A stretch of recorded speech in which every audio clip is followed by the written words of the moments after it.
नमस्ते दोस्तों, आप देख रहे हैं देववाणी, जहां आपको मिलती है भक्ति और ज्ञान की पवित्र आवाज।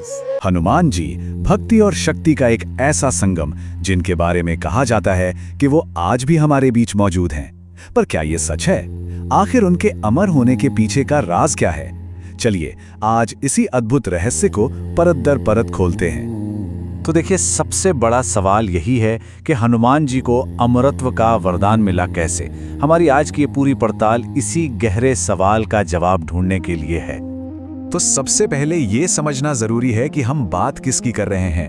हनुमान जी सिर्फ एक देवता नहीं हैं, वो भक्ति, शक्ति और निस्वार्थ सेवा की एक जीती जागती मिसाल हैं। पवन पुत्र, बजरंग बली, रामदूत, कितने ही नाम हैं उनके, पर शायद सबसे प्यारा नाम है संकट मोचन, जो हर संकट को हर लेते हैं। तो चलिए उनकी कहानी के बिल्कुल शुरुआती हिस्से में चलते हैं। उनकी शक्तियों की जड़ें उनके बचपन की एक बहुत ही असाधारण घटना में है, और यहीं हमें उनके अमरत्व का पहला सुराग मिलता है।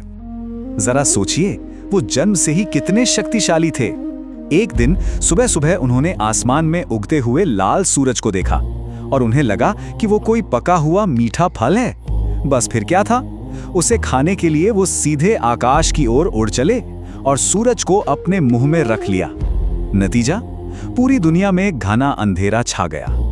अब इस घटना से तो सारे देवता घबरा गए।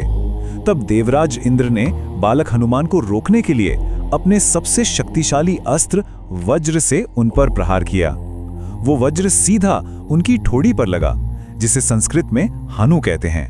और पता है, इसी चोट की वजह से उन्हें अपना नाम मिला, हनुमान। इस घटना के बाद जो हुआ वो और भी नाटकीय था। अपने पुत्र को घायल देखकर हनुमान जी के पिता पवन देव इतने ज्यादा क्रोधित हुए कि उन्होंने पूरी सृष्टि से वायु का प्रवाह ही रोक दिया। हर तरफ हाहाकार मच गया। तब जाकर देवताओं को अपनी गलती का एहसास हुआ और उन्होंने हनुमान जी को फिर से जीवन दान दिया।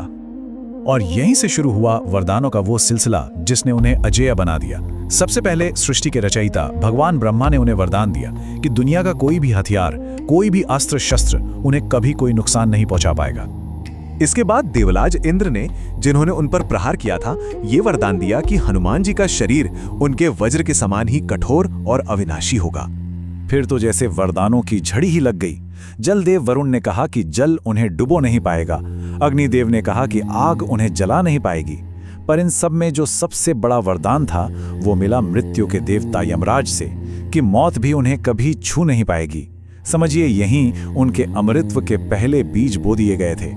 तो इन सारे वरदानों ने उन्हें अजेय बना दिया, अविनाशी बना दिया, है ना? लेकिन क्या वो सही मायनों में हमेशा के लिए अमर हो गए थे? इस पहेली का जो आखिरी और सबसे अहम टुकड़ा है वो काफी समय बाद सामने आया। अब कहानी में आगे बढ़ते हैं सीधे रामायण के अंत में। वो समय था जब भगवान राम अपनी लीला समाप्त कर पृथ्वी लोक से विदा लेने की तैयारी कर रहे थे। उस भावुक क्षण में हनुमान जी ने उनसे एक विनती की, और बस यही वो पल था जिसने सब कुछ तय कर दिया। भगवान राम ने उन्हें वो वरदान दिया जिसने उनके अमरत्व पर आखिरी मुहर लगा दी। उन्होंने कहा, हे हनुमान, जब तक इस धरती पर मेरा नाम लिया जाएगा तब तक तुम भी जीवित रहोगे। इसी वरदान के साथ हनुमान जी को चिरंजीवी का दर्जा मिला, यानी वो जो हमेशा जीवित रहते हैं। तो ये चिरंजीवी आखिर हैं कौन? देखिए, हमारे धर्म ग्रंथों के अनुसार 7 ऐसी महान आत्माएं हैं जिन्हें अमर माना जाता है, जो आज भी इस धरती पर मौजूद हैं। ये हैं वो 7 चिरंजीवी: अश्वत्थामा, राजा बलि, वेद व्यास, विभीषण, कृपाचार्य, परशुराम, और इन्हीं की सूची में बड़े सम्मान के साथ शामिल हैं हमारे हनुमान जी। तो अब तक हमने ये तो जान लिया कि ये सब कैसे हुआ, पर इससे भी गहरा सवाल है कि ये क्यों हुआ। अमर होने का असली आध्यात्मिक मतलब आखिर है क्या? देखिए, अमरत्व 2 तरह का होता है। एक है शारीरिक अमरत्व, मतलब शरीर का हमेशा बने रहना, और दूसरा है विरासत का अमरत्व, यानी अपने कामों, अपने आदर्शों के जरिए हमेशा जीवित रहना। हनुमान जी का अमरत्व इन दोनों का संगम है, और यही सबसे जरूरी बात है। उन्हें ये वरदान मिला क्यों?